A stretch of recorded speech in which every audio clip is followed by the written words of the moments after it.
ప్రస్తుతం మనతో పాటు గౌతమ్ రావు గారు ఉన్నారు, భారతీయ జనతా పార్టీ రాష్ట్ర నాయకులు. గౌతమ్ రావు గారు, 12 సంవత్సరాల్లో మోడీ గారు చేసింది ఏం లేదు, కోటి ఉద్యోగాలు అన్నారు, 15 లక్షల రూపాయలు అకౌంట్ లో అన్నారు, నల్లధనం తెస్తా అని చెప్పేసి అన్నారు. ఏం చేశారని సంబరాలు జరుపుకుంటున్నారు బీజేపీ వాళ్ళని చెప్పేసి కాంగ్రెస్ వాళ్ళు అడుగుతున్నటువంటి మాట. భారతీయ జనతా పార్టీ సంబరాలు ఏం జరుపుకోవట్లేదు. భారతీయ జనతా పార్టీ ప్రజల ఆధారంతోనే ఒక ఎలక్టెడ్ ప్రైమ్ మినిస్టర్ 12 సంవత్సరాలు పూర్తి చేసుకున్న సందర్భంగా వారికి ఇంకా రాబో రోజుల్లో మంచి ఆరోగ్యంగా ఉండి ఇంకా ప్రజలకు సేవ చేయాలని చెప్పి కోరుతూ ప్రజలు తర్వాత కార్యకర్తలందరూ కూడా ఈరోజు వారి గురించి అన్ని టెంపుల్లో కూడా ఈ రోజు అర్చన కార్యక్రమం చేస్తాం. ఇప్పుడు నల్లధనం తేకపోవడం అవన్నీ ఫెయిల్యూరే అనుకోవచ్చు కదా. 15 లక్షల రూపాయలు వేయకపోవడం, 2 కోట్ల ఉద్యోగాలు వేయకపోవడం. నల్లధనం తేకపోవడం అనే కాదు, ఈ రోజు నల్లధనం ఎక్కడ ఉన్నదో, ఎట్లా చేసినారో, మోడీ గారు వచ్చిన తర్వాత ఎన్ని కేసులు సాల్వ్ అయినాయి అవన్నీ కూడా తెలుస్తా ఉన్నాయి.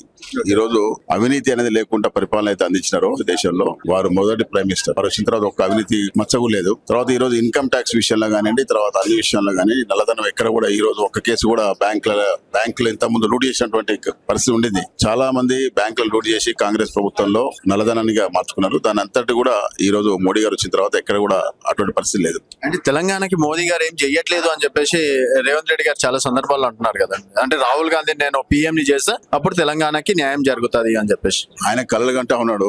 కాకుంటే రాహుల్ గాంధీని మెచ్చుకుంటే ఇక్కడ అధికారంలో ఉండొచ్చు అని చెప్పి ఆలోచనతో మాట్లాడుతుంది తప్ప మోడీ గారి గురించి ఆయనకు ప్రజలలో మాట్లాడినప్పుడు వేరే మాట్లాడుతున్నాడు, దగ్గరికి పోయి మాట్లాడినప్పుడు వేరే మాట్లాడుతున్నాడు. కాబట్టి ప్రభుత్వంలో ఉన్నప్పుడు ఏదైతే కేంద్రంలో ఉన్నటువంటి మోడీ గారు ఒకటే చెప్పినారు, రాష్ట్రాల అభివృద్ధి చెందితేనే వికసిత్ భారత్ అనే ఒక లక్ష్యంతో పోతా ఉన్నాం. కాబట్టి వికసిత్ తెలంగాణ అయినప్పుడే వికసిత్ భారత్ యొక్క కాన్సెప్ట్ మనం ముందు తీసుకెళ్లగలుగుతాం అనే ఒక ఆలోచనతో పోతున్నటువంటి ప్రధానమంత్రి మోడీ గారు. కాబట్టి అధికారం ఉన్నా లేకున్నా ఈ దేశం అంతా అన్ని ప్రాంతాలు కూడా సమానంగా అభివృద్ధి చెందాలనే ఒక ఆలోచనతో పోతున్నటువంటి, దేశం అభివృద్ధి చెందాలని పోతున్నటువంటి లక్ష్యంతో పోతున్నటువంటి ప్రధానమంత్రి మోడీ గారు.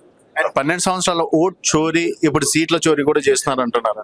ఓటు చోరీతోనే ఫస్ట్ ప్రైమ్ మినిస్టర్ అయింది వాళ్ళ నెహ్రూ గారు. కాబట్టి ఓటు చోరీ అనేది కావాలని చెప్పి మాట్లాడుతున్నారు కాబట్టి ఎక్కడ ఓటు చోరీ లేదు. సీట్ చోరీ అనేది అది న్యాయపరంగా ఈ రోజు ఎలక్షన్ కమిషన్ తీసుకున్న నిర్ణయం, బీజేపీకి సంబంధం లేదు. కాబట్టి వాళ్ళ పార్టీలనే వాళ్ళు చేసుకున్నట్టు సీట్ చోరీ అనేది ఎందుకు చేసుకుని వాళ్ళు ఆలోచించుకోవాలి.